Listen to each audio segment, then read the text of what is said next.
Prochaine invitée, Sibel Edmonds. C'est au tour de Sibel Edmonds. C'était du blanchiment d'argent. Vous avez dit trahison? Le département d'État a bloqué les enquêtes du FBI. Le peuple américain a le droit de savoir. Désolé, mais le mot Israël apparaît à chaque fois. Nucléaire, drogue, c'est un jeu global. Suivez les connexions.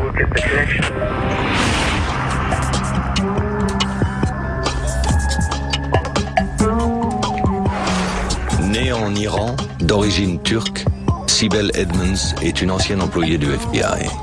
Les 6 mois qu'elle a passés dans l'agence l'ont plongée au cœur d'une grave affaire d'État. Le 19 juin 2002, le Washington Post est le premier sur l'affaire. Des espions se seraient infiltrés au sein de l'unité de traduction du FBI. 2 employés de l'agence sonnent l'alarme, Sibel Edmonds et John Cole.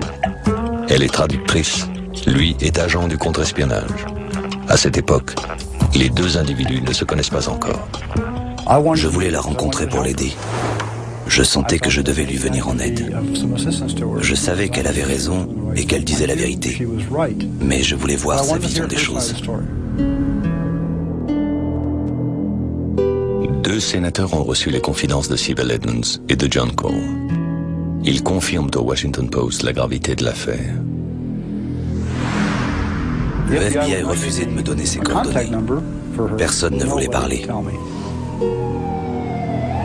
Pour Sibel Edmonds, toute l'histoire commence un jour de septembre 2001.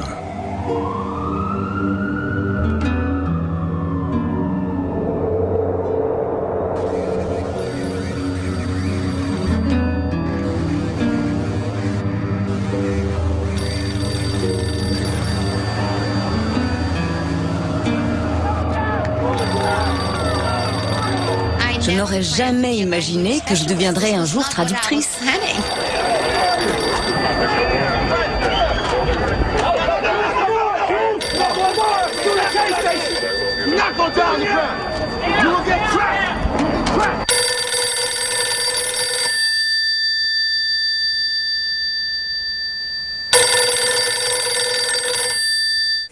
Quatre jours après le 11 septembre, j'ai reçu un coup de téléphone du FBI.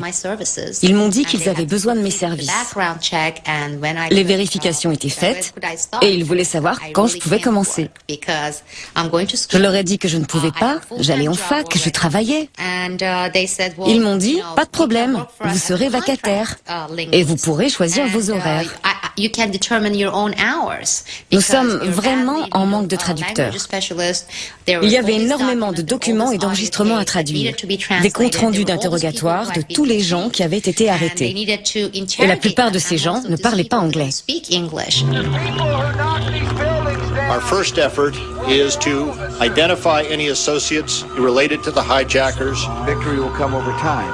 And as that network is Passenger manifests. Day of the attack, showing hijacker Mohammed Atta heading to mutual flight to Baltimore. Telephone logs, videotape records. Federal agents responded immediately. More than Dans les jours qui ont suivi le 11 septembre, le chaos était tel que c'était...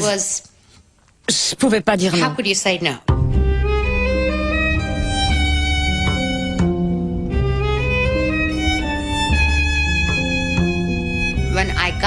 Au début, je n'avais pas la moindre idée de ce que j'allais y faire.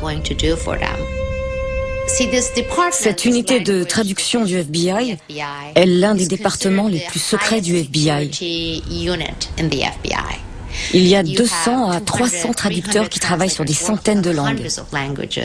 Les enquêtes qui sont menées là-bas concernent des centaines de pays. Sibel a passé les 18 premières années de sa vie à Istanbul et Téhéran. Elle parle le turc, le persan et l'azéri. Au FBI, Sibel est chargée de traduire des écoutes téléphoniques effectuées sur le sol américain. Elle traduit du turc vers l'anglais. Les cibles de ces écoutes sont des individus suspectés d'espionnage et d'activités en lien avec le terrorisme.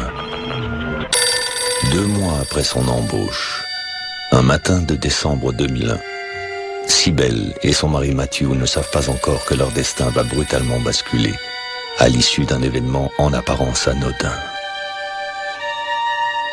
2 mois après l'entrée de Cybelle au FBI, au lendemain du 11 septembre, un dimanche matin, nous avons reçu le coup de fil d'une collègue de Cybelle, de l'unité de traduction du FBI.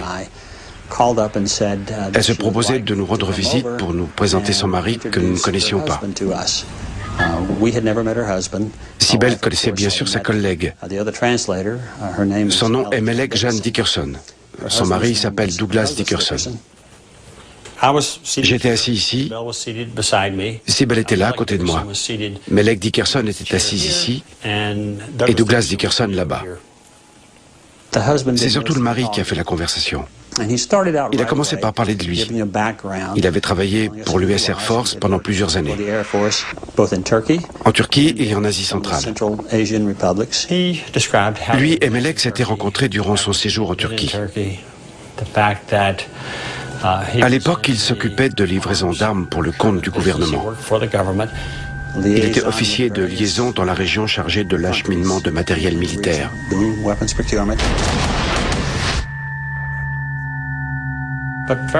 Très vite, il a commencé à évoquer ses relations dans la communauté turque. Il voulait savoir si nous connaissions les organisations turques ici aux États-Unis. Je lui ai dit que je croyais que seules les entreprises commerçant avec la Turquie pouvaient être membres de ces organisations. Et là, il a dit, Cybelle, il vous suffit de dire qui vous êtes, où vous travaillez, vous pourrez devenir membre de cette organisation. Et vous n'aurez plus jamais besoin de travailler.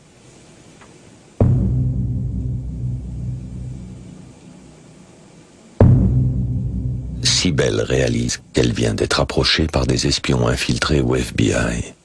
Infiltrés au sein même de son unité de traduction. On les a raccompagnés à la porte, on s'est salués. Je ne savais pas encore que ce qui venait d'arriver, de se produire sous nos yeux, allait bouleverser notre vie et faire tant de ravages dans la vie de Cybelle. Comment Melek Dickerson est-elle parvenue à infiltrer l'unité de traduction? Quelle est cette mystérieuse organisation dont le couple Dickerson semble si proche? Mon premier réflexe a été de signaler l'affaire en interne. Je ne me suis pas précipitée pour tout raconter à la presse. Vous savez quoi? Devinez ce qui se passe au FBI. J'ai tout de suite signalé l'incident à mes responsables. Et là, aucune réaction. Ils m'ont dit de me taire, de ne pas en parler. Alors, je me suis adressée à l'échelon supérieur. Et là, les représailles ont commencé. Les dossiers n'arrivaient plus sur mon bureau et il n'y avait plus rien dans l'ordinateur. J'avais des documents à traduire en urgence pour certains agents qui enquêtaient sur le terrain, mais impossible d'y accéder sur mon ordinateur. Mon propre ordinateur chez moi a été confisqué. En voyant l'attitude que la hiérarchie adoptait à mon égard, j'ai décidé d'en référer au quartier général, en m'adressant directement à Robert Mueller, le directeur du FBI. Et là, le retour de bâton a été terrible.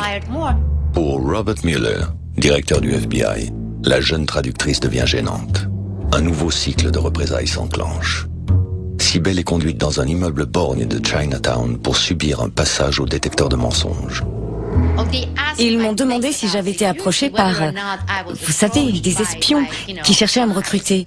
Et j'ai répondu oui. Melek Dickerson, la collègue de Cybelle, n'est pas inquiétée. Elle se voit confier la traduction des écoutes téléphoniques pratiquées sur ses mystérieux amis turcs. Cybelle voit ses enquêtes s'évanouir en fumée. Alors qu'au FBI, l'histoire des espions infiltrés commence à faire du bruit, John Cole découvre l'existence de la traductrice. J'ai parlé à des collègues du service du personnel.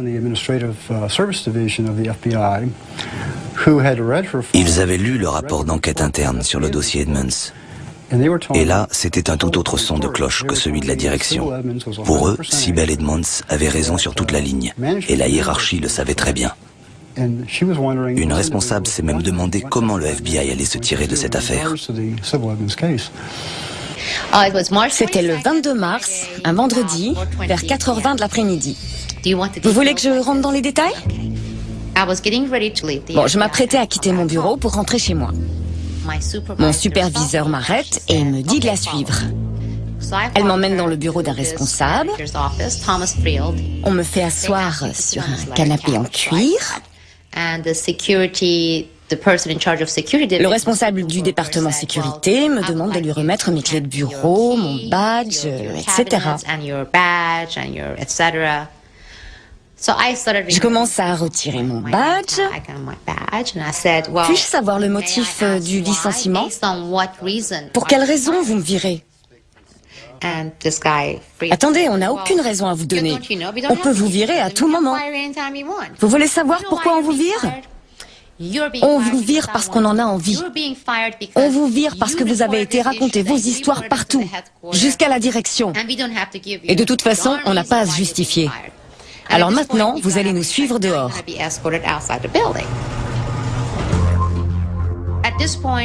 Et là, ils m'entraînent tous les trois en bas. En descendant, le responsable me glisse: on vous surveillera. On vous écoutera. Et n'allez pas ébruiter cette histoire. Vous n'aurez pas le droit à un avocat.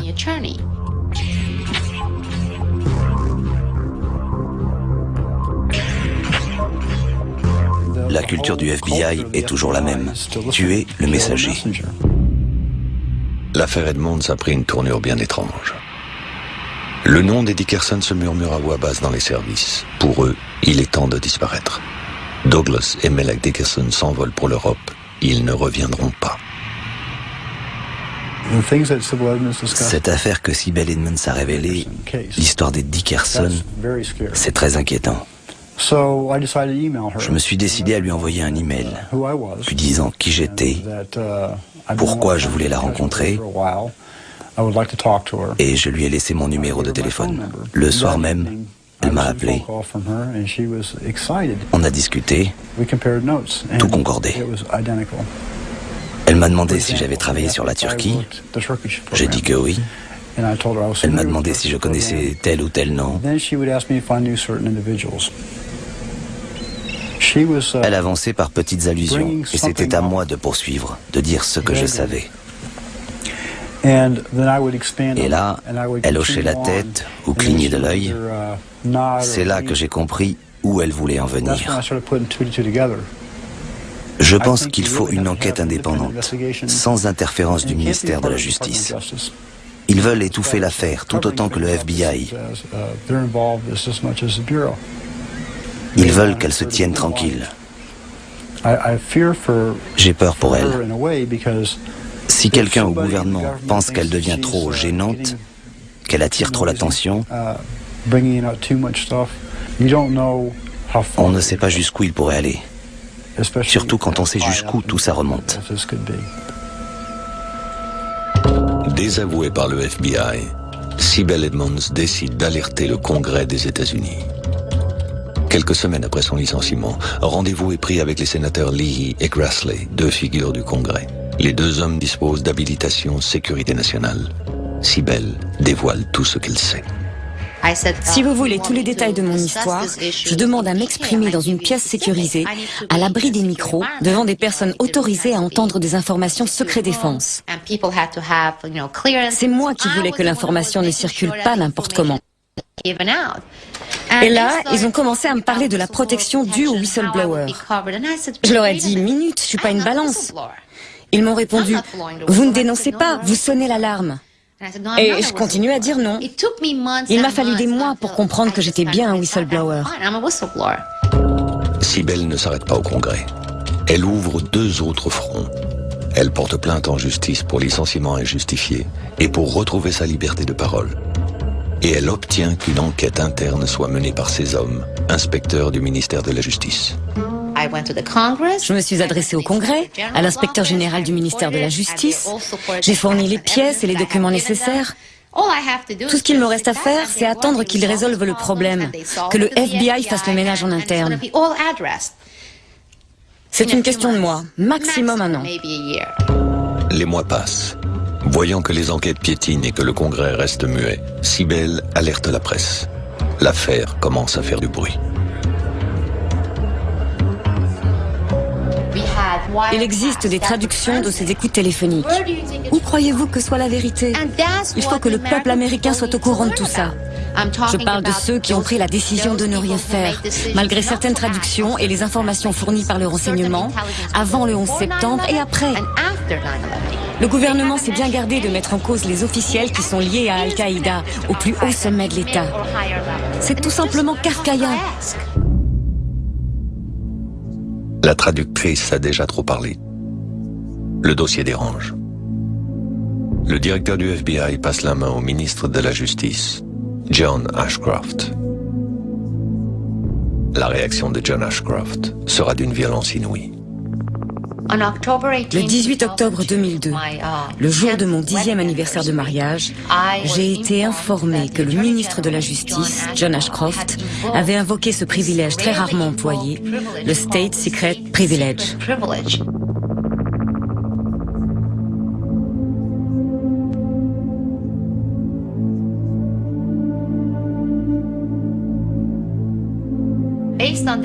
En vertu de ce privilège, tout ce qui touche à mon affaire est à partir de maintenant classé secret d'État. Mon dossier relève désormais de la sécurité nationale. La justice n'a plus le droit d'intervenir ou de trancher dans mon dossier, que j'ai eu raison ou tort. Apparu dans les années 50, le State Secret Privilege est une arme politique et juridique imparable. Une arme très appréciée depuis le 11 septembre par l'administration Bush, devenue l'une des plus secrètes de l'histoire du pays. Mueller et Ashcroft ont désormais verrouillé le dossier Edmunds. Le message est clair, si elle parle, c'est la prison.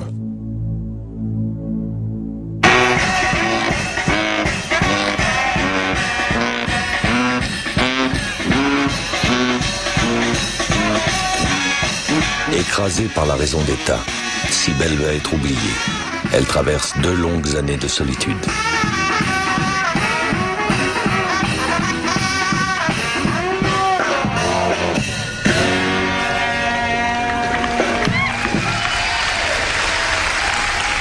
Mr. Speaker, the President of the United States. Début 2003, le jour de son discours annuel sur l'état de l'Union, flanqué du vice-président Dick Cheney et du président de la Chambre des représentants Dennis Hastert, George W. Bush prépare les esprits américains à sa guerre en Irak. Now, in this century, the ideology of power and domination has appeared again and seeks to gain the ultimate weapons of terror. Once again, this nation and all our friends are all that stand between a world at peace and a world of chaos and constant alarm. L'heure est au mensonge sur l'existence d'armes de destruction massive. Le président va même jusqu'à inventer une piste imaginaire. The British government has learned that Saddam Hussein recently sought significant quantities of uranium from Africa. Le pays se prépare à la guerre. Pour Cybelle, il est difficile de se faire entendre. Americans are a free people who know that freedom is the right of every person and the future of every nation. The liberty we prize is not America's gift to the world. It is God's gift to humanity.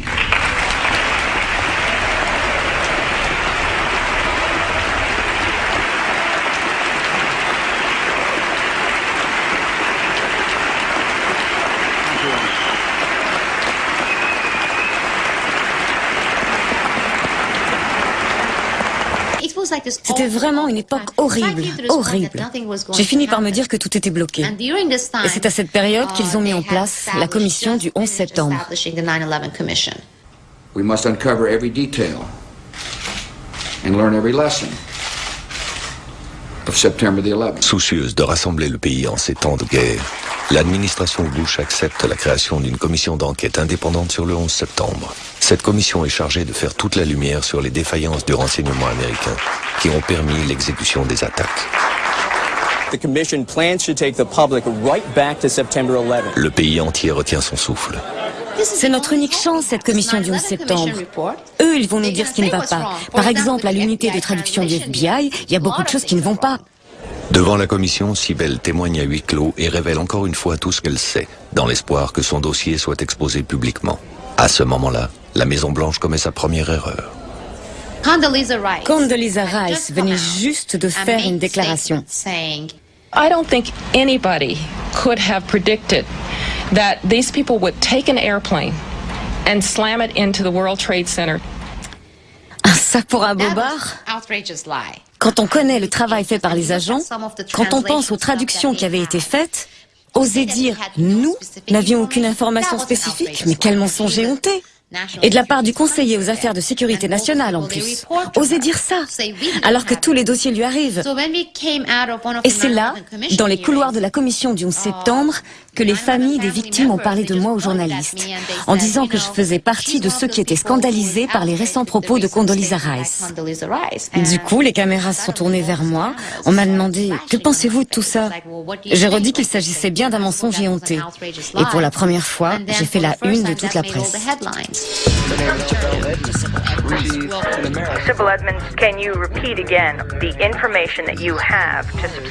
Et j'ai expliqué pourquoi.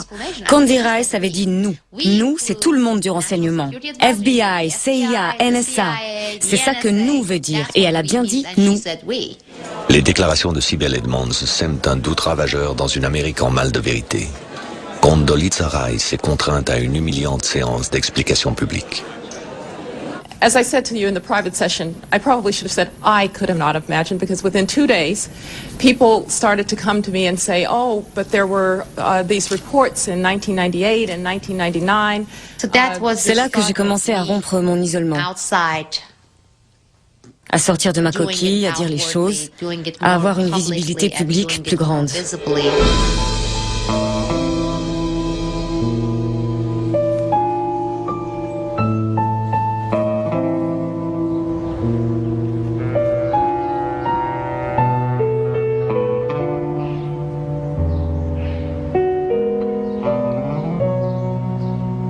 Ce 24 juillet 2004, le rapport de la commission du 11 septembre attendu par toute l'Amérique sort enfin. Le pays entier va savoir. Ces 567 pages doivent faire toute la vérité sur le drame. Mais le témoignage de Sibel n'y figure pas. Bonjour, je m'appelle Laurie Van Auken. Le 11 septembre 2001, mon mari Kenneth a été tué dans son bureau du 105e étage de la tour nord du World Trade Center. La commission était censée nous fournir un rapport complet sur ce qui s'était réellement passé le 11 septembre 2001. Nous espérions des réponses aux 1000 questions que nous nous posions. Mais aussi incroyable que cela puisse paraître, le rapport final pose plus de questions qu'il n'apporte de réponses. Et là, on s'est dit, tout ça pour ça? Tout devait être mis sur la table. Les défaillances du système, les responsabilités de chacun. On n'a rien vu.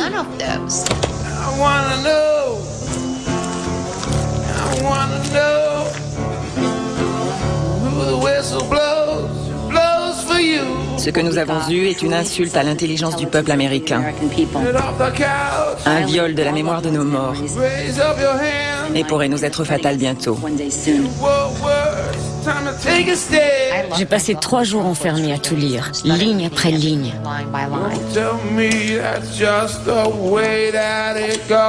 J'étais folle de rage.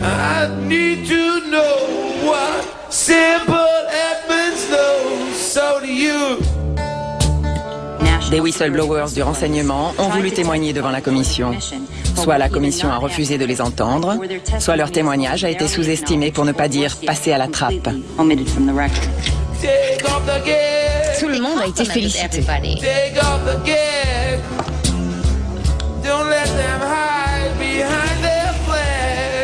Les hommes politiques étaient ravis.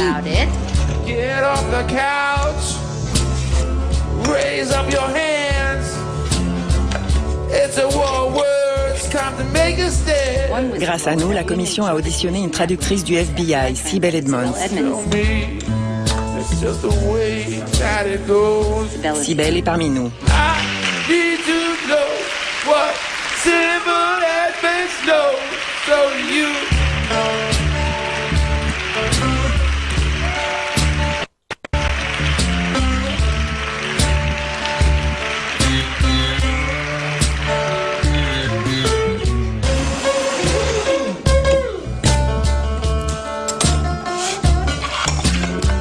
Ce rapport était la plus grande farce qui soit.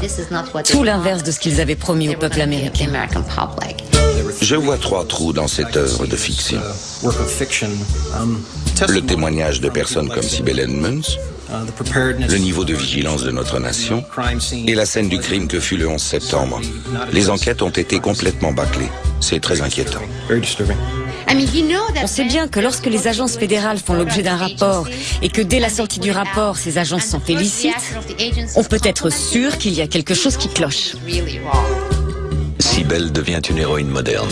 On la chante dans les clubs de New York. La jeune traductrice est désormais la plus célèbre whistleblower du 11 septembre. Des dizaines de milliers de citoyens pétitionnent en sa faveur. L'ex-traductrice devient l'égérie des blogs contestataires qui partent à l'assaut des fauteurs de guerre au pouvoir à Washington. J'ai commencé à recevoir des appels d'autres whistleblowers du renseignement. Je faisais des recherches sur les autres whistleblowers. Et là, son nom revenait partout. Absolument partout. Quand j'ai vu jusqu'où elle était prête à aller pour faire éclater la vérité, quand j'ai vu les obstacles placés sur sa route par la bureaucratie du FBI, j'ai estimé qu'il était de mon devoir de la rejoindre.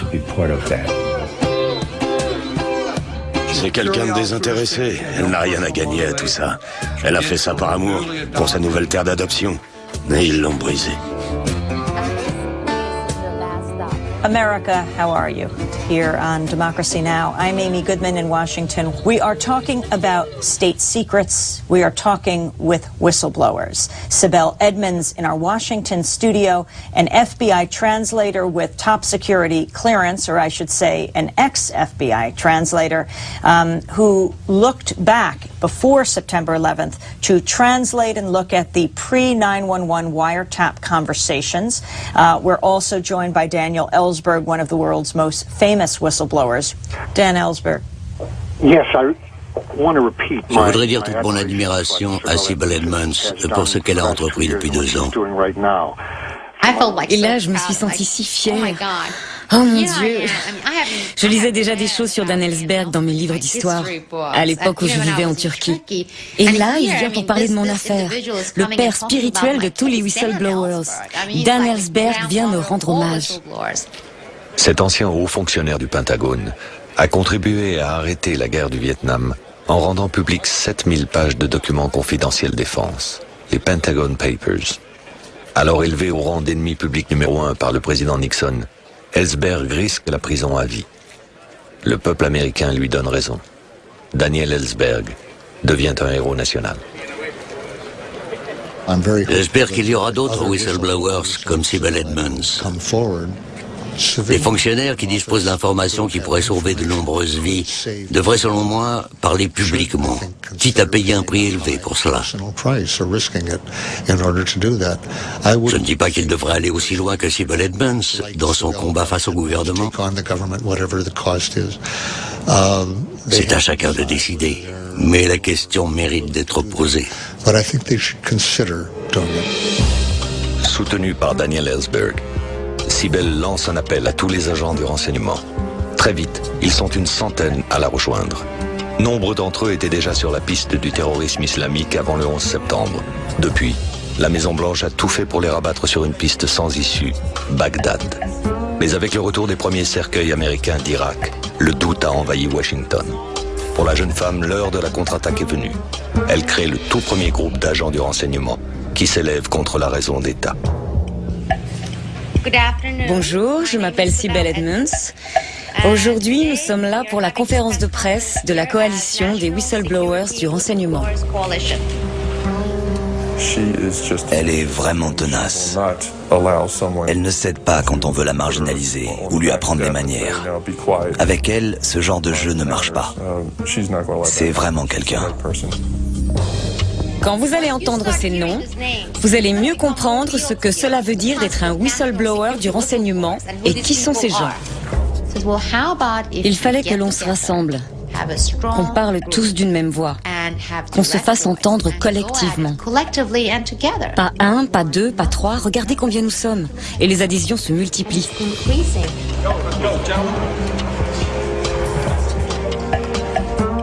Edward Costello, ancien agent spécial, contre-espionnage, FBI. John M. Cole, ancien responsable du contre-espionnage, FBI.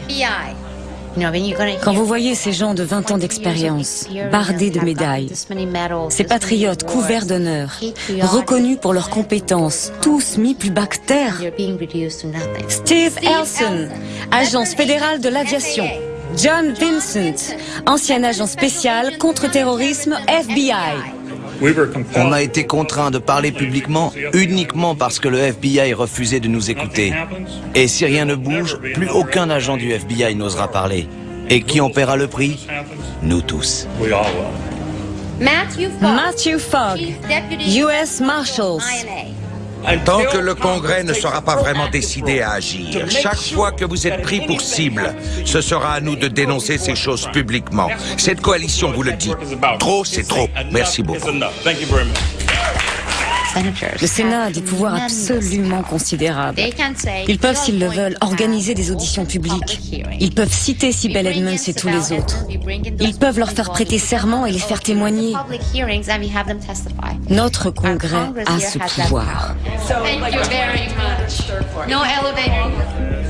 Colin Rowley, ancien agent spécial et conseil juridique FBI. Quel groupe incroyable, incroyable. Et ça ne fait que commencer. Tous les jours, de plus en plus de gens rejoignent Sibel et sa coalition. Robert Wright, ancien agent spécial, contre-terrorisme FBI. David McMichael, ancien analyste CIA. Cela fait des années que l'on essaie de déplacer des montagnes. Et on continuera. Ray McGovern, ancien analyste CIA. Il reste des gens qui ont encore une conscience, et c'est à nous de les trouver et de les convaincre de s'engager. Le gouvernement essaie toujours de faire passer ces gens pour des oiseaux, pour des anormaux. Ok, admettons. Mais alors ma question est la suivante. Pourquoi les avoir employés pendant toutes ces années? À qui la faute? Ross Tice, analyste senior, officier de renseignement NSA. Vous imaginez ces micros, ces caméras sur mon visage? Pour un agent de renseignement, c'est très dérangeant. On se retrouve au Dirksen Building, bureau 562. Glenn Wolf, ancien responsable du département sécurité au laboratoire de recherche nucléaire de Los Alamos. Dan Ellsberg, ancien conseiller spécial du sous-secrétaire d'État à la Défense. Chaque employé fédéral doit placer sa loyauté envers le pays au-dessus de toute allégeance personnelle, partisane ou de loyauté de corps. Bogdan Zakovich, ancien Red Team Leader FAA. À cause de vous, ma hiérarchie a étouffé un à un les lièvres que je soulevais. C'est fini ce petit jeu. Que vos chefs se bougent les fesses et changent la loi pour que ce genre de choses ne se reproduise plus. Au début, le whistleblower est un coyote solitaire. Aujourd'hui, j'appartiens à une tribu de lions. Voilà pourquoi nous sommes là. Nous allons dans la gueule du loup pour dire « Russ Tice, lève-toi et raconte ton histoire. Demande au Congrès ce qu'ils font pour toi. Pour le moment, rien. » Regardez ce qui se passe au FBI. C'est scandale sur scandale. Regardez ces whistleblowers. Ils sont de plus en plus nombreux. Et ils nous disent qu'il est temps, maintenant, pour le peuple de trancher.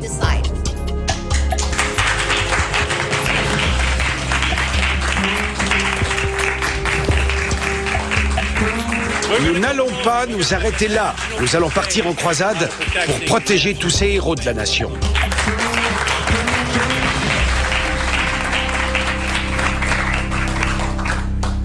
Dans la foule, un journaliste anglais, David Rose. Depuis plusieurs mois, l'homme prépare une enquête sur l'affaire Edmonds. L'histoire de Sibel est intéressante à plus d'un titre. Le plus frappant, bien sûr, c'est que rien de ce qu'elle a découvert ne peut être rendu public. Et ça, c'est regrettable, pour elle comme pour le gouvernement. Si Sibel a tout inventé de toutes pièces, alors le State Secret Privilege empêche ceux qu'elle accuse de pouvoir se défendre et de répondre aux accusations qu'elle a formulées et continue de formuler. Mais si elle dit la vérité, alors les Américains sont tenus dans l'ignorance sur des affaires sur lesquelles ils ont, je pense, envie d'avoir leur mot à dire. Maintenant, je comprends mieux pourquoi les avocats ne veulent pas de ce genre d'affaires. De toute façon, on ne trouve pas d'avocats. Et quand on en trouve, ils vous disent « Voilà ce que ça va vous coûter ». Et ils ajoutent « Vous n'avez aucune chance. Vous êtes face au gouvernement ». Sibel est quelqu'un de sûr. Il n'y a qu'un problème. Elle combat le FBI. Aucun homme politique n'ose s'attaquer au FBI.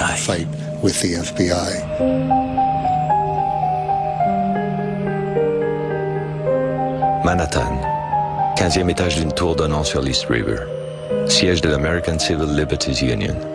L'ACLU, la plus puissante organisation de défense des droits civiques du pays, a décidé de représenter légalement Sibel. Contre le FBI et le ministère de la Justice, Sibel a perdu en première instance. Les juges ont plié devant le State Secret Privilege. Ann Bisson et Ben Weisner sont désormais ses nouveaux avocats. Je trouve incroyable que chaque cour de justice amenée à statuer sur ce dossier soit obligée de dire que Sibel ne peut faire valoir ses droits. La situation est la suivante. Le ministre de la Justice décrète que le plaignant ne peut même pas mettre le pied dans un tribunal car le dossier tout entier relève du secret d'État. Les accusés sont le ministère de la Justice et le FBI du fait de leurs agissements. Et voilà que l'autorité de supervision interne du ministère conclut que notre cliente devrait gagner. Le danger est clair. Si le gouvernement réussit à imposer sa vision élargie du State Secret Privilege, le risque est qu'il s'en serve à l'avenir comme un outil tactique pour éviter d'avoir à rendre des comptes. Mur de briques sur mur de briques sur mur de briques. Et à chaque fois, c'est le gouvernement fédéral qui empêche Sibel d'avoir droit à la justice. Et ça, on ne peut pas l'accepter. Pas dans notre démocratie. Non, on ne peut pas.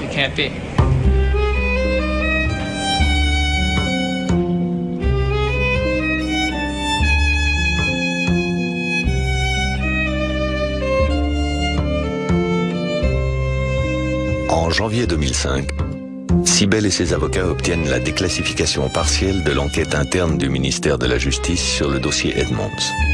Le rapport confirme la véracité des révélations faites par Sibel, mais ne livre rien sur le contenu des écoutes du FBI. Avec ce rapport, Sibel a définitivement relevé un premier défi, celui de la crédibilité. Ann Bisson et Ben Weisner préparent Sibel à son recours en appel. Tu te sens prête?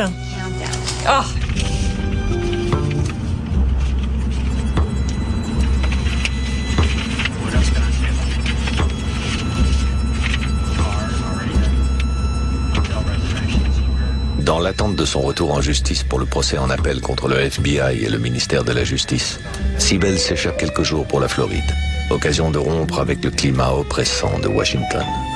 À son arrivée au FBI, Sibel avait 32 ans. Elle en a aujourd'hui 36.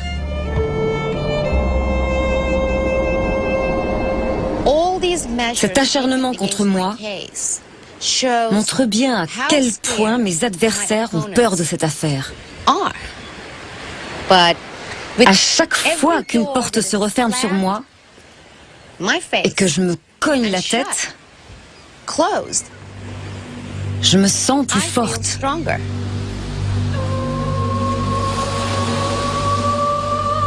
En 2005, le nom de Sibel apparaît pour la première fois dans un livre.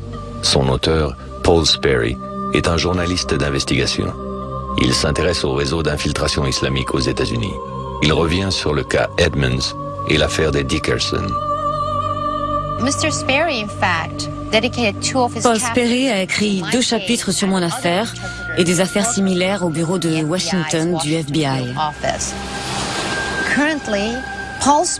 À l'heure actuelle, Paul Sperry bénéficie du programme de protection fédérale des auteurs. Il y a 2-3 mois, il a reçu ce que les agences de renseignement qualifient elles-mêmes de menaces crédibles. Sperry est le premier à mentionner publiquement le nom de l'organisation pour laquelle le couple Dickerson tentait de recruter Sibel. Un lobby de Washington, l'American Turkish Council. Monsieur le Président de l'American Turkish Council, sommes-nous prêts pour la projection? Bien, merci. Washington, Hôtel Mandarin. C'est ici que se tient la conférence annuelle de l'American Turkish Council, l'ATC. L'ATC est une organisation de promotion des affaires entre la Turquie et les États-Unis. Geographically, connecting Asia to Europe and the Middle East to Africa strengthens Turkey as a center of intercontinental information, technology, communications and finance. L'Amérique s'honore d'avoir la Turquie comme alliée. Turkey's role as an energy corridor for oil and natural gas, and the country's cultural connections increase Turkey's power in the region. Dans ce sanctuaire au cœur de Washington, se côtoient patrons des multinationales du pétrole et de l'armement, militaires, diplomates turcs et américains. Nous avons un partenariat stratégique qui fonctionne parfaitement bien. La relation est très solide. La coopération militaire américano-turque est un parfait exemple des bienfaits d'une solide coopération internationale. Il faut bien avoir à l'esprit les liens étroits entre les États-Unis et la Turquie. La Turquie joue un rôle absolument majeur dans la stratégie diplomatique des États-Unis. La Turquie est aussi un grand acheteur de matériel militaire. Regardez qui sont les membres de l'American Turkish Council. C'est presque un who's who des marchands d'armes américains. Boeing, Northrop Grumman, Lockheed Martin, Raytheon, General Dynamics, United Technologies, BAE Systems, 7 des plus grandes entreprises mondiales de l'armement siègent à l'ATC.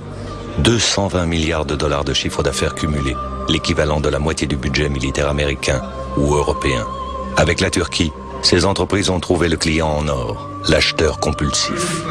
La Turquie prévoit l'achat de 100 avions de combat de dernière génération. Le commerce est la clé de tout. C'est dans cette enceinte que militaires et diplomates turcs jouent de leurs influences auprès de leurs amis de Washington pour débloquer certains dossiers sensibles. Si 80% de l'arsenal militaire turc vient des États-Unis, les généraux d'Ankara déplorent tout de même de ne pas avoir accès à certains joyaux de la US Army. Le FBI sait tout cela. L'ATC est sur écoute depuis 1997. En embauchant Melek Dickerson, le FBI ignore un fait capital. Melek a travaillé à l'ATC. En tentant de recruter Sibel pour le compte de l'American Turkish Council, Melek agissait évidemment en service commandé. Qu'y a-t-il de si compromettant sur ces écoutes? Les gens à qui j'ai parlé de ces écoutes sont extrêmement nerveux. Il y a un climat punitif en Amérique aujourd'hui envers les gens qui sont suspectés de révéler sans autorisation des informations aux journalistes. L'approche de l'administration Bush est de punir ceux qui veulent parler.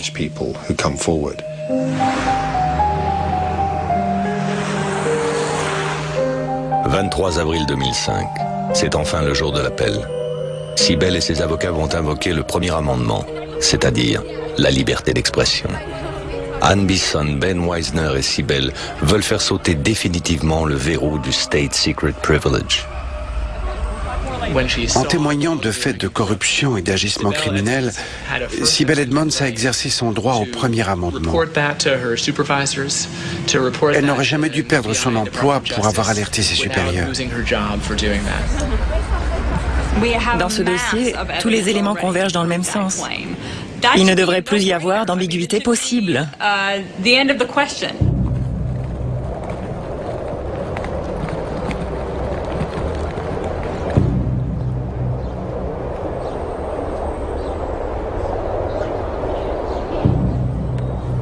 Les avocats n'auront pas le temps de plaider la cause de Sibel. Quelques minutes à peine après le début de l'audience, le juge évacue les plaignants. Le sort de Sibel se jouera à huis clos. Des questions ont été posées, mais aucune confrontation. Ils ont donné une raison à votre éviction? Non. Ils n'ont donné aucune raison. Ils nous ont juste dit de quitter les lieux. Oui, ils nous ont mis dehors. Bonjour à tous, je suis Anne Bisson de l'American Civil Liberties Union. Comme vous le savez, nous sortons de notre procès en appel dans l'affaire Sibel Edmonds contre le ministère de la Justice. La Cour, vous en êtes les témoins, a décrété le blackout des débats. On est entré dans la salle et 2-3 minutes après, on était mis dehors. Ils ont continué avec les avocats du ministère sans qu'on sache exactement ce qu'il s'est dit. Il ne nous reste plus qu'à attendre leur décision. Sibel mérite justice. Les inspecteurs du ministère ont reconnu qu'elle avait dit la vérité et que le FBI l'avait licenciée pour avoir dit ce qu'elle sait. Lorsque le ministre de la Justice a pris la décision d'invoquer le State Secret Privilege, il a cité 2 raisons. Protéger certaines relations diplomatiques sensibles et protéger certaines relations commerciales des États-Unis. En fait, ils nous disent que le dossier entier est couvert par le secret. Mais de quelles relations diplomatiques parle-t-il? On ne sait pas. Ils doivent en avoir honte puisqu'ils refusent d'en parler. Cela veut dire que certaines de nos relations diplomatiques permettent à certains criminels d'échapper à toute poursuite sur notre sol. Et je parle bien de criminels, ici, aux États-Unis d'Amérique. Des citoyens américains. Je ne parle pas seulement d'étrangers. Je crois Sibel Edmonds dans cette affaire. Un jour, peut-être, il faudra inculper le ministre de la Justice pour entrave à la justice. Attendez-vous à des poursuites criminelles dans ce pays? Encore des questions? C'est aussi votre combat à vous. Ce n'est pas seulement le combat des whistleblowers. C'est aussi votre combat.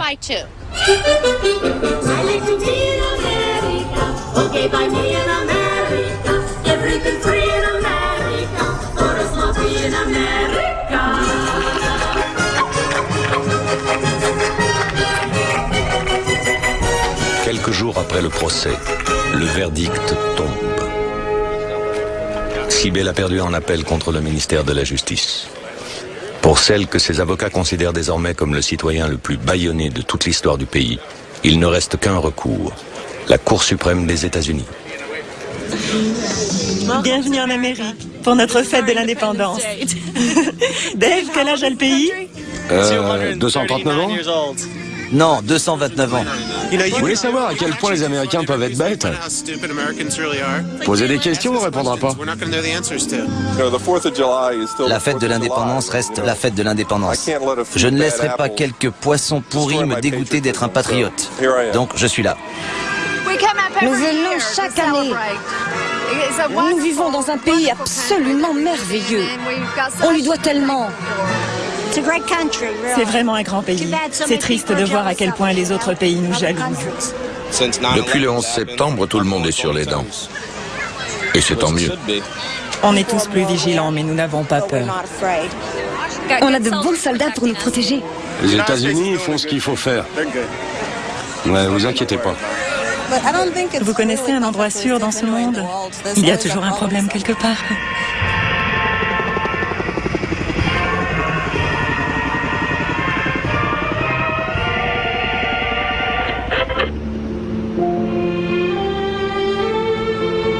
Août 2005, les rotatives ont fini de tourner. Le magazine Vanity Fair sort l'article de David Rose. L'histoire de la traductrice se répand dans tous les kiosques du pays. J'ai présenté l'article comme un scénario de fiction. Acte 1, Sibel, la petite turco-américaine, est prise de justice. À sa grande horreur, elle va croiser des espions sur sa route. Dans l'acte 2, il lui arrive des choses terribles. Elle est virée, menacée. Dans l'acte 3, Sibel contre-attaque. L'histoire se termine avec la sortie de mon article et Sibel qui est portée en triomphe à New York. Elle devient une héroïne nationale. Bien sûr, on en est encore loin.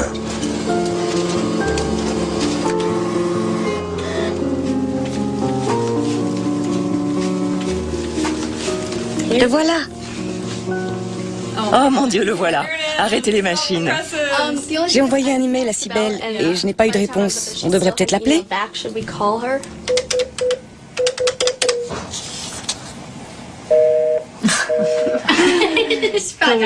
Est-ce que je suis citée? Ah, je vois mon nom, génial. Pardon. Ah, j'adore cette photo d'elle, petite avec ses parents. C'est drôle la vie.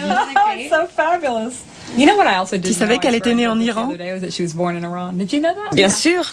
Selon un témoin oculaire, la hiérarchie du FBI a admis que Melek Dickerson, la collègue que Sybil suspectait d'espionnage, avait dissimulé ses liens avec l'ATC au moment des contrôles préalables à son embauche. Outre son témoignage sur les Dickerson, Sybil a indiqué que les agents turcs placés sur écoute se vantaient de leur relation avec un homme politique plus qu'important, Dennis Hastert, représentant républicain de Chicago dans l'Illinois et président de la Chambre depuis 1999. Les cibles se seraient vantées d'avoir versé des dizaines de milliers de dollars à Hastert en échange de faveurs politiques et d'informations. Selon un familier de l'affaire, les Dickerson ne sont que le sommet de l'iceberg. Selon cette source, le FBI s'est vu demander d'arrêter son enquête sur le Congrès, sur Hastert en particulier, et l'American Turkish Council. Un officiel turc a parlé directement à un membre du département d'État. À une date convenue, ce dernier devait envoyer quelqu'un à l'American Turkish Council, au 1111 14e rue, où il recevrait une enveloppe contenant 7 000 $ en liquide. La plupart du temps, il s'agissait d'argent en échange de secrets. C'est la raison pour laquelle Ashcroft a eu recours à de telles extrémités pour éviter qu'elle parle. Wow!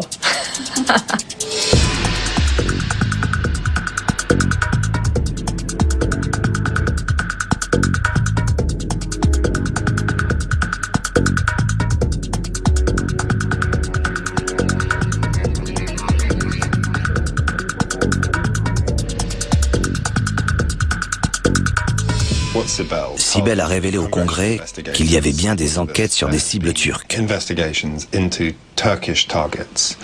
Certaines de ces cibles turques étaient de toute évidence des officiels gouvernementaux, des hommes de l'ambassade et aussi du consulat de Turquie à Chicago. Certains étaient des officiels non gouvernementaux opérant au sein de l'ATC, l'American Turkish Council.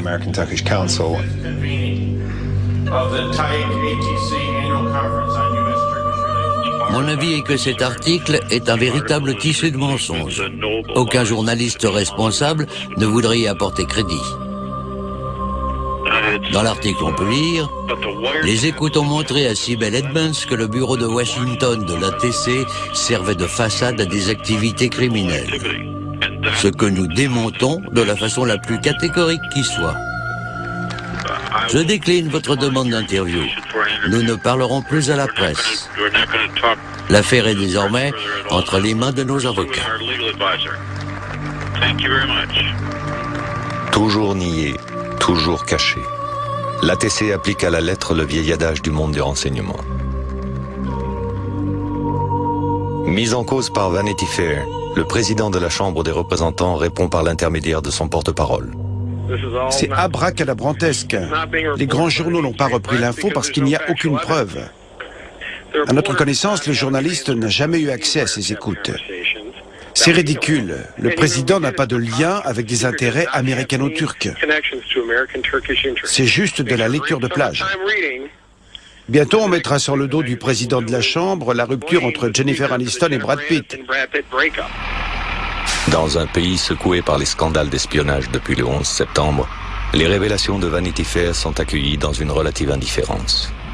Bâillonnée par la raison d'État, la traductrice attend la décision de la Cour suprême. Cet article ne traite que d'une partie de l'affaire, une petite partie de l'affaire. Je ne suis pas la seule à être au courant. Tellement de gens savent. Les membres de cette scandaleuse commission du 11 septembre, chacun d'entre eux connaît mon dossier, les noms que j'ai donnés, tous les détails. Plusieurs membres du Congrès de Washington savent. Toutes les personnes concernées au FBI, ils savent. Même chose au ministère de la Justice. Mon objectif a toujours été d'exposer les activités criminelles. Par activité criminelle, j'entends blanchiment d'argent, trafic d'héroïne, marché noir nucléaire, et le tout combiné avec des activités terroristes. Sortez les enregistrements, sortez les écoutes, sortez les documents. Sortez la vérité. La vérité les blessera, mais la vérité me libérera. Ok, c'est bon.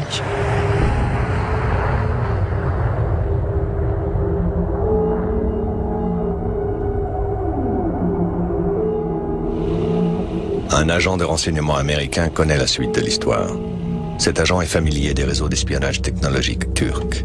Comme Sibel, son chemin a croisé celui des Dickerson, de l'American Turkish Council et du réseau d'espionnage décrit dans Vanity Fair. Il y a une vaste tête de pont ici aux États-Unis, impliquant les Turcs, les Israéliens et le gouvernement américain. L'American Turkish Council est un canal privilégié pour les activités d'espionnage.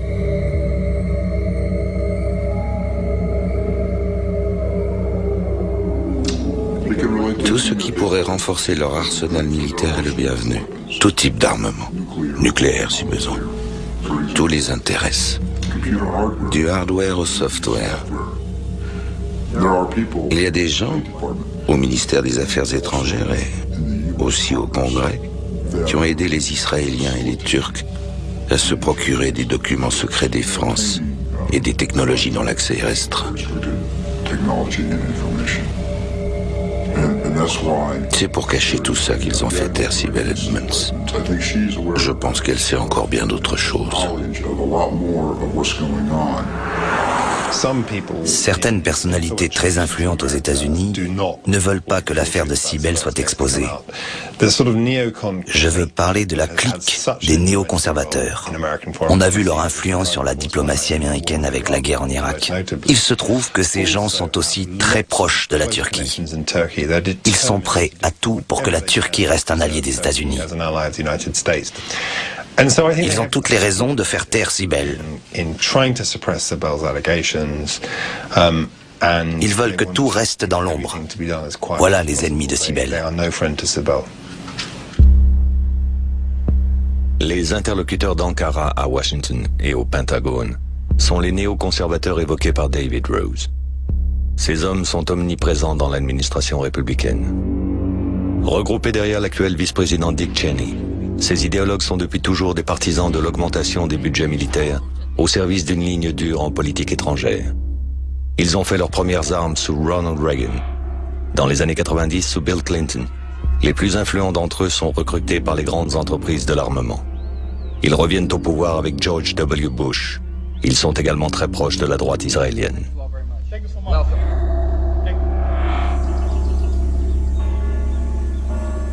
À 7000 km de Washington, un autre homme connaît le dessous des cartes. Ancien officier de la CIA, Philip Giraldi a longtemps été basé en Turquie. Retiré dans une villégiature toscane, Philip Giraldi a une lecture particulièrement inquiétante de l'affaire Edmonds.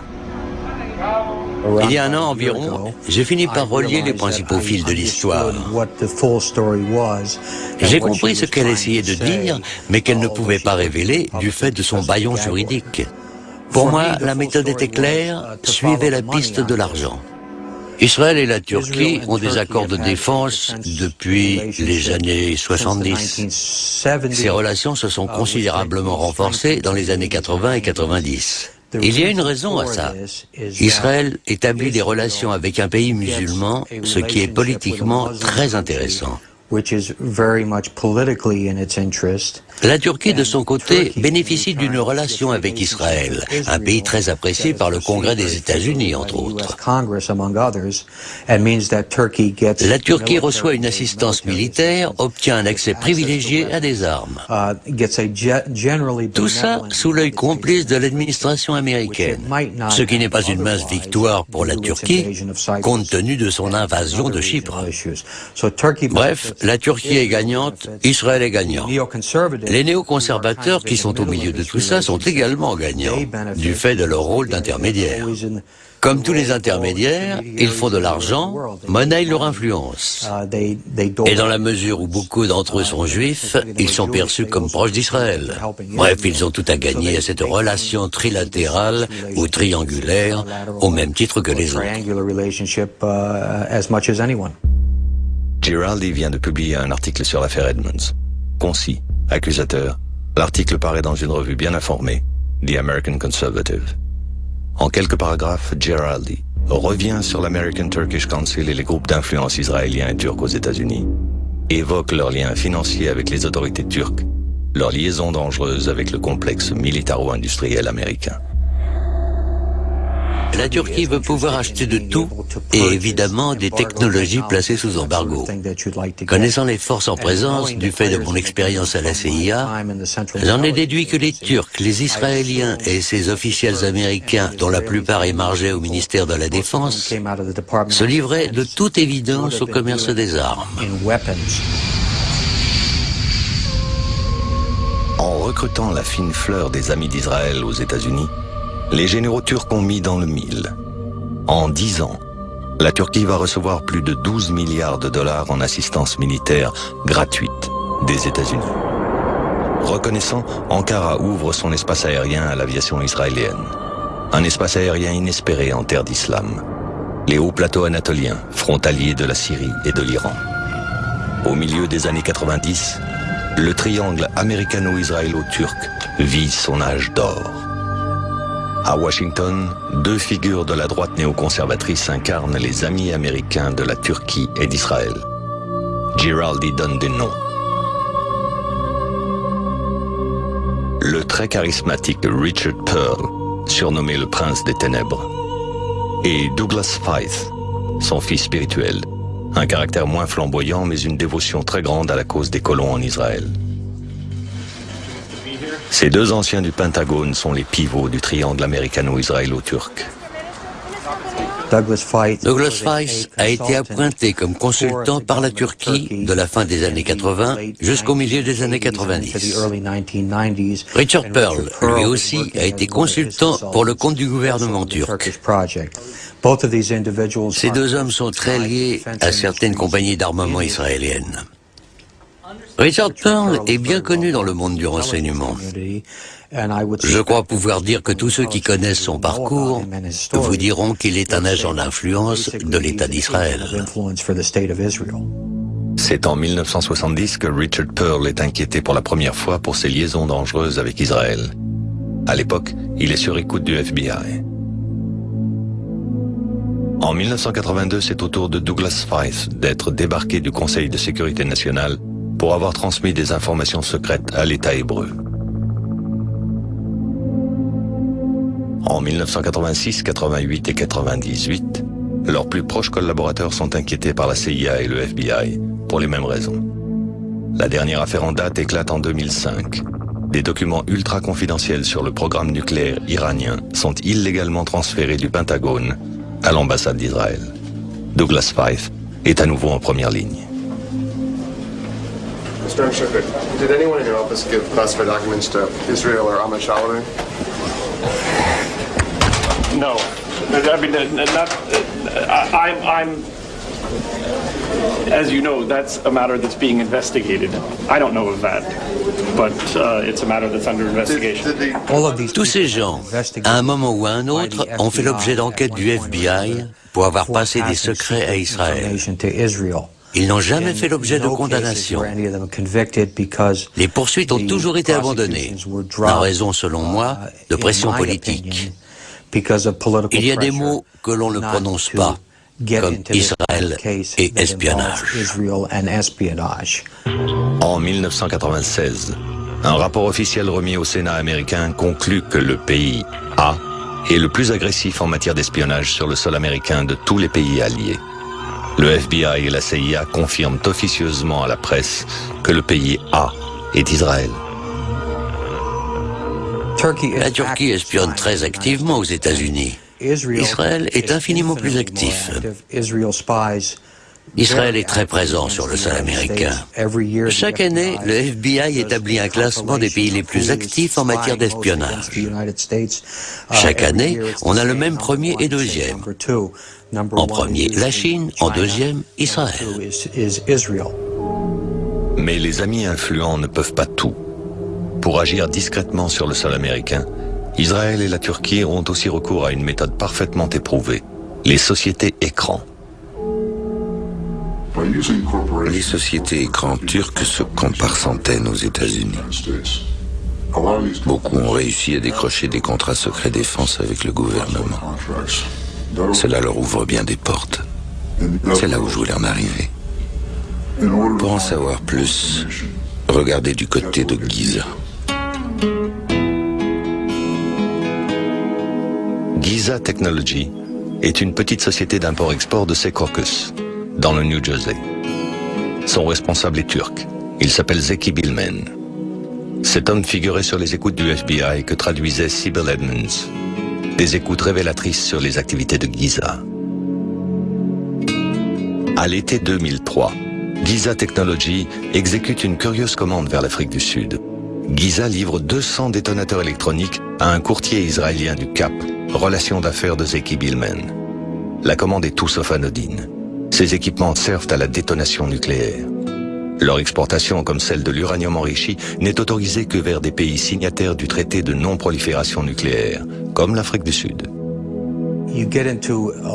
Là où vous rentrez dans des eaux plus dangereuses, c'est dans des régions où les ventes d'armes sont soumises à conditions. Si vous voulez contourner l'obstacle, vous vendez l'armement à un pays qui y a droit, un pays évidemment de connivence, qui accepte de falsifier un certificat d'utilisateur final pour que l'armement puisse repartir ailleurs sans laisser de traces. Les détonateurs de Giza, une fois arrivés au Cap, sont aussitôt réexpédiés au Pakistan par le courtier israélien. 6 mois plus tard, le courtier est arrêté. Une enquête est ouverte, mais Giza n'est pas inquiété. Une erreur, selon Joe Trento, chercheur spécialisé dans le renseignement.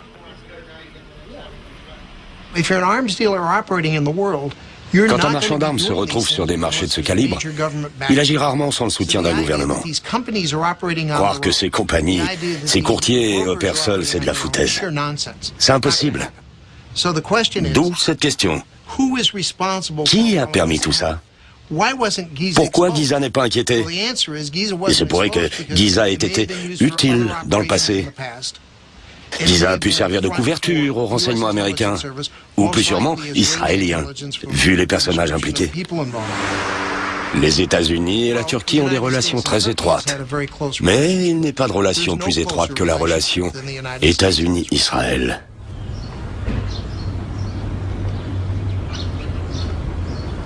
Alors pourquoi Israël aiderait-il le Pakistan à se procurer les éléments de la bombe? La seule explication, c'est que les États-Unis l'ont demandé.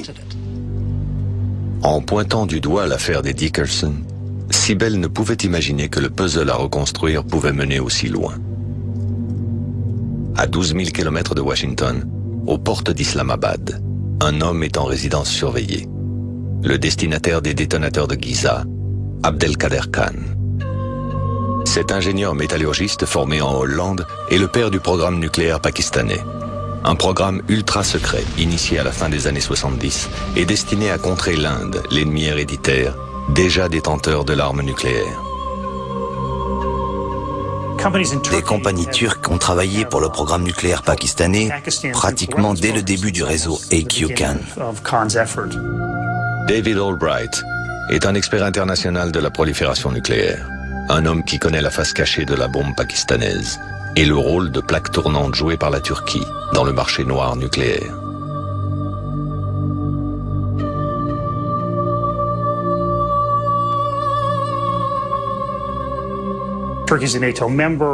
La Turquie est un membre de l'OTAN, c'est proche de l'Europe. Les exportations vers la Turquie sont généralement peu surveillées. Du coup, des produits ont pu être réexportés vers le Pakistan. Le plus frustrant dans cette affaire, c'est que le gouvernement américain était au courant de ce genre de pratiques depuis le début. C'est scandaleux. La vérité, c'est que les États-Unis ont largement trempé dans tout ça. Ils ont aidé AQ-Khan et le Pakistan à acquérir la bombe atomique. Tout au long des années 80, la CIA suit une à une les étapes qui conduisent le Pakistan à la bombe. Mais l'administration Reagan ferme les yeux sur le Pakistan et les pays qui l'aident. AQ-Khan et son programme sont alors intouchables. Les États-Unis avaient des hommes à eux dans le programme nucléaire pakistanais. Les Pakistanais s'approvisionnaient plutôt ouvertement. Ils communiquaient par téléx, par téléphone. Tout cela était intercepté par la National Security Agency. En 1998, le Pakistan procède à son premier essai nucléaire. Abdelkader Khan devient le héros national. Le père de la bombe pakistanaise. Celle que les fondamentalistes appellent désormais la bombe islamique. C'est du donnant-donnant. Rappelez-vous, dans les années 80, le but était de défaire les Russes en Afghanistan. Et pour ça, il fallait s'appuyer sur le Pakistan voisin. L'administration Reagan a donné au Pakistan tout ce qu'il réclamait. Le pire est à venir. À un moment donné, A.Q. Khan et ses collaborateurs ont pris la décision de vendre leur technologie des centrifugeuses et même leurs armes nucléaires. Khan propose sa technologie à des régimes amis. Arabie Saoudite, Libye, Corée du Nord, Iran. L'acheteur devient vendeur. Vers la fin des années 90, au tournant des années 2000, le réseau A.Q. Khan a échappé à tout contrôle. Ils avaient des hommes dans un pays, mais qui opéraient dans un autre pays, achetant dans un autre pays encore et réexpédiant sans cesse les marchandises. Début 2004, une énorme opération de police internationale ébranle le réseau A.Q. Khan, le plus grand réseau de prolifération nucléaire de l'histoire. Les principaux lieutenants d'A.Q. Khan sont arrêtés. Parmi eux, plusieurs hommes d'affaires turcs. And to put an end to its criminal enterprise, A.Q. Khan has confessed his crimes. And his top associates are out of business. La Maison-Blanche ne pouvait espérer plus beau succès d'image. Pourtant, Khan est loin d'avoir livré tous ses secrets. Le Pakistan refuse obstinément que les Américains interrogent le héros déchu. Il est bon de rappeler que le réseau A.Q. Khan est toujours en activité. Les Pakistanais n'ont jamais arrêté. Rien ne s'est arrêté. Les officiels, les généraux impliqués ont même été récompensés pour ça. Et les États-Unis ont laissé faire. Selon certaines indications, des éléments ont atterri chez Al-Qaïda, à l'époque où les talibans contrôlaient l'Afghanistan. C'est encore sujet à discussion, mais il se pourrait que des proches d'A.Q. Khan, des agents du programme nucléaire pakistanais, aient fourni une assistance à Al-Qaïda. Marché noir nucléaire entre la Turquie et le Pakistan. Néoconservateurs travaillant pour des intérêts turcs et israéliens. Multinationales de l'armement et sociétés écran. En 6 mois au FBI, la petite traductrice de Washington a joué dans la cour des grands. Il y a beaucoup de gens impliqués dans cette affaire. Plus d'un, plus de 5 ou 10. Plusieurs pays sont concernés.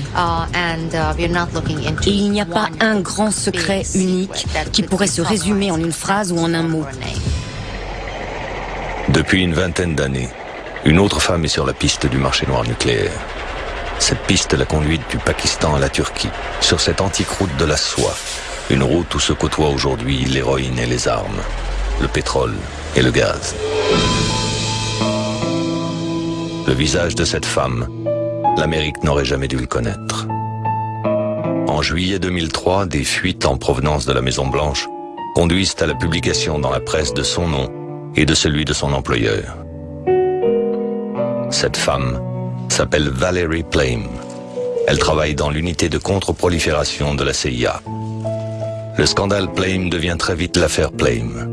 Révéler l'identité d'un agent de renseignement est un crime fédéral. Qui a osé? I and my former CIA colleagues trusted our government to protect us as we did our jobs. That a few reckless individuals within the current administration betrayed that trust has been a grave disappointment to every patriotic American. Pour les médias américains, cette fuite avait pour but de déstabiliser le mari de Valerie Plame. L'ambassadeur Joe Wilson est le premier à avoir dénoncé publiquement le mensonge de Bush sur les armes de destruction massive en Irak. Lorsque l'affaire Plame devient publique, on apprend également le nom de la société qu'elle utilise comme couverture. Plame travaillait sous couvert de la société Brewster Jennings. Il se trouve que Brewster Jennings opérait en Turquie. En clair, la CIA pistait la Turquie pour son rôle dans la prolifération des armes nucléaires. Tout à leur chasse au scoop sur l'origine de la fuite, les médias ne relèvent pas les troublantes coïncidences entre les affaires Plame et Edmonds. Comme Sibel, Valerie Plame travaillait sur le trafic nucléaire. Comme Sibel, Valerie Plame a vu ses enquêtes s'échouer sur les bords de la mer Noire. Ce nom, Valerie Plame, m'était inconnu avant qu'il ne devienne public. Mais si vous me parlez de Brewster Jennings, c'est une toute autre question. Une question qui appelle une toute autre réponse. Mais comme vous le savez, je ne peux pas en dire plus. Je suis tenue au secret sur certains détails relatifs aux cibles des investigations du FBI. Ce que Sibel ne peut pas dire, le journal turc Hurriyet va le publier en novembre 2005. L'une des cibles de Valerie Plame et Brewster Jennings était l'American Turkish Council. Les affaires Plame et Edmonds n'en font qu'une.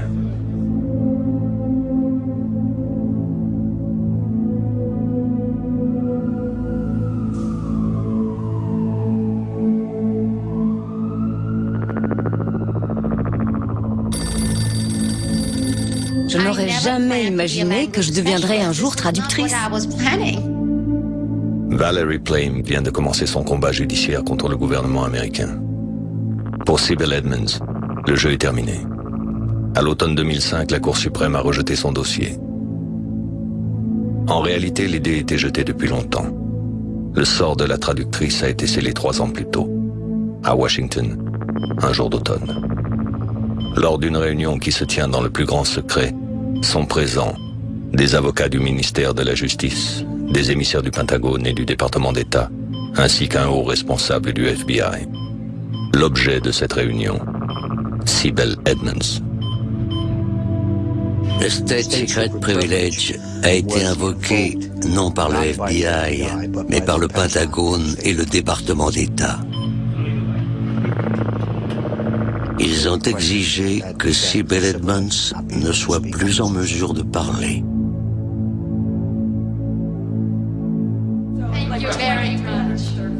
Je suis désolé pour Sibel Edmonds, pour Plame. Je suis désolé pour tous les autres. Mais je peux vous citer 100 cas similaires de gens qui ont voulu dire stop. Je connais l'histoire et elle se répète. La seule différence, Bush et sa clique. Eux, ce sont les pires de tous. Je crois vraiment avoir toujours veillé à ne jamais céder à la rancœur, à ne jamais craquer, à ne jamais verser de larmes sur moi-même. Mais au plus profond de moi, bien sûr que j'explose. Ce calvaire, je le vis nuit et jour depuis 3 ans. Les mesures qu'ils ont osé prendre, m'avoir bâillonné, avoir décrété que mon lieu de naissance devenait un secret d'État. Le fait que je ne pourrais plus jamais revenir sur la terre qui m'a vu grandir. Le fait que je ne pourrais plus jamais revoir certains membres de ma famille. Mais quoi qu'il se passe désormais, le mal a été fait. Mais je me suis toujours dit, non, tiens bon, continue. Mais la pression monte et je vais bientôt finir par exploser. J'espère seulement que cela ne sera pas pour le pire. Mais l'étau se resserre.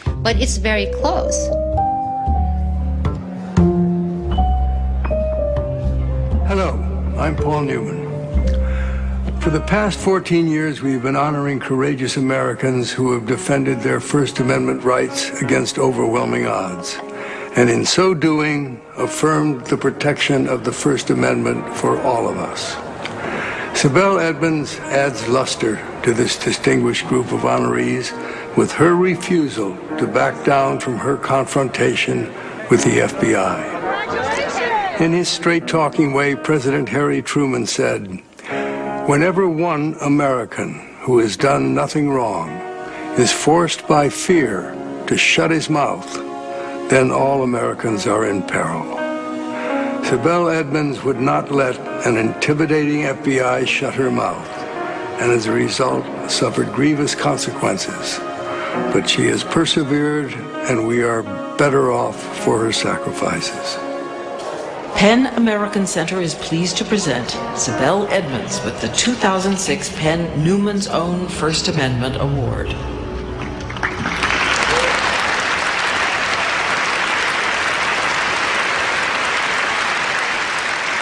Contre le gouvernement des États-Unis, Sibel a perdu la partie.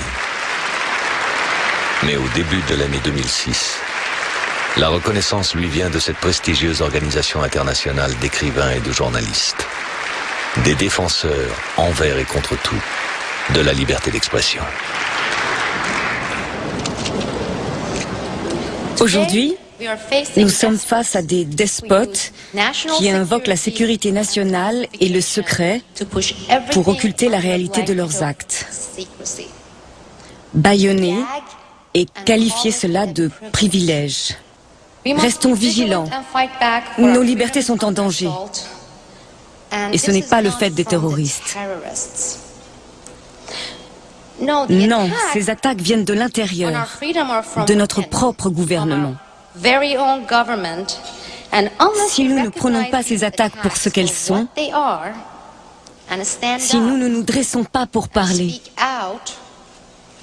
non, pour clamer notre révolte contre les despotes qui nous gouvernent, alors nous nous réveillerons un triste matin en nous demandant quand et où nos libertés ont disparu.